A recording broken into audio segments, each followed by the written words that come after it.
Hey everybody, Josh from Populi here, and 1098Ts are scary, but not quite as scary as a 1098T Rex.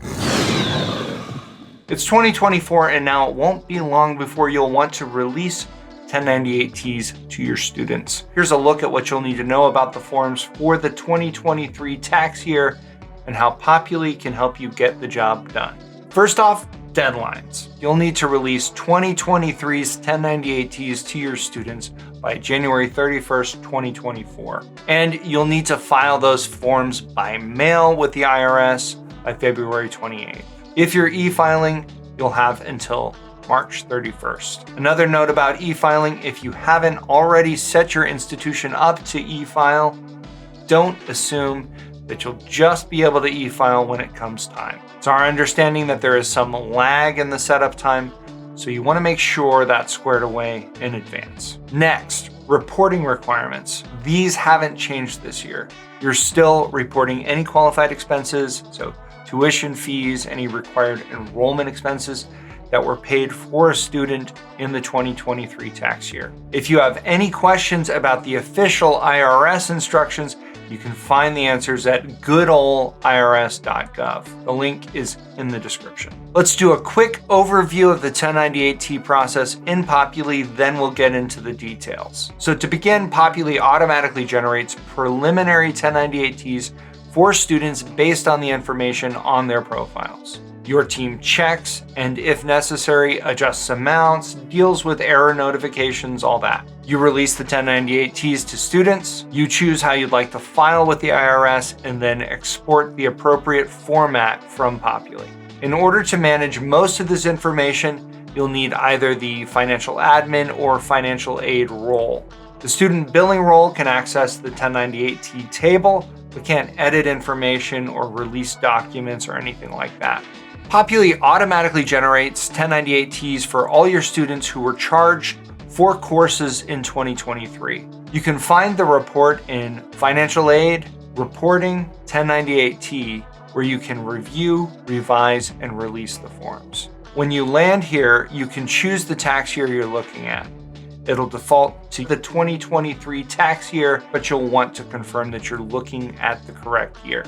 The report shows you what Populi has automatically calculated for the 1098T's various boxes based on the student billing and financial aid information that you've been entering throughout the previous year. If you don't see a particular student on the table, that's because, according to the information in your instance, Populi has determined that the student doesn't require a 1098T. However, you can always tick the box for Include All Enrolled Students to pull up a list of students who were enrolled during the year and go ahead and release a 1098T to any of them anyway. For any individual records, you get the 3 stacked dots here, which then gives you options to show source details, edit values, or preview.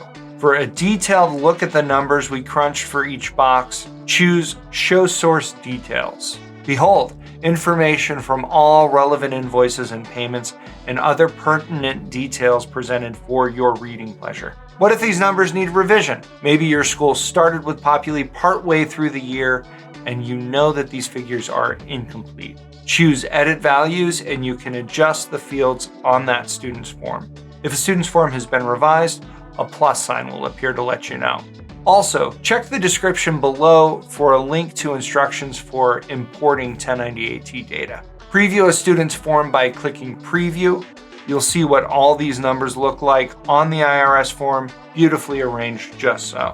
Should you see an orange triangle, you'll need to trot on over to that student's profile, to the Info view, and enter their social security number. Without that, the form can't be submitted to the IRS. Depending on your institution's settings, you may need someone with an active academic admin role to do that. Once the numbers look good, you can release them to your students. You can do it all at once or a few at a time. Check next to the lucky students' names, then click Actions, then select Release. Review the information in the dialog. The college EIN there and the phone number are drawn from the entries made in your financial aid settings. And the checkbox certifies that you've done your darndest to make sure that these forms are as accurate and complete as possible.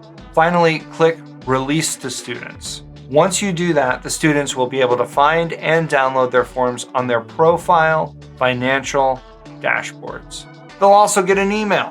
After forms have been released, you can make use of the various export actions to generate the forms in their various formats: Excel, CSV, PDFs of student forms in case you need to mail them out. This is also how you'll produce forms to file with the IRS and how you can generate a TXT file that you can upload to the IRS e-file system. One thing you can't do, though, is continue to edit values. If you try to edit a currently released form, you'll get a message politely telling you that you're barking up the wrong tree, dagnabbit. Remember that the actions, including the various export options, only work for the students whose names are checked at the time that you click the action. If you have any questions about Populi's 1098-T features, check the description below for links to knowledge base articles about the reporting tools, how to import 1098-T data into Populi, that's handy for schools with information in other systems, and what to do in Populi in case you need to file a corrected form. Now you're ready to deal with 1098-Ts. Do you want to dig deeper and get more value out of Populi for your school? Join our Discord server. It's where Populi users can ask each other questions and capitalize on community knowledge. If you want to become a part of that community, go to Help in Populi and choose Join the User Community. That'll take you to a spot that has instructions about how you can get set up. I've been Josh for Populi, and you've been great. Thanks for watching.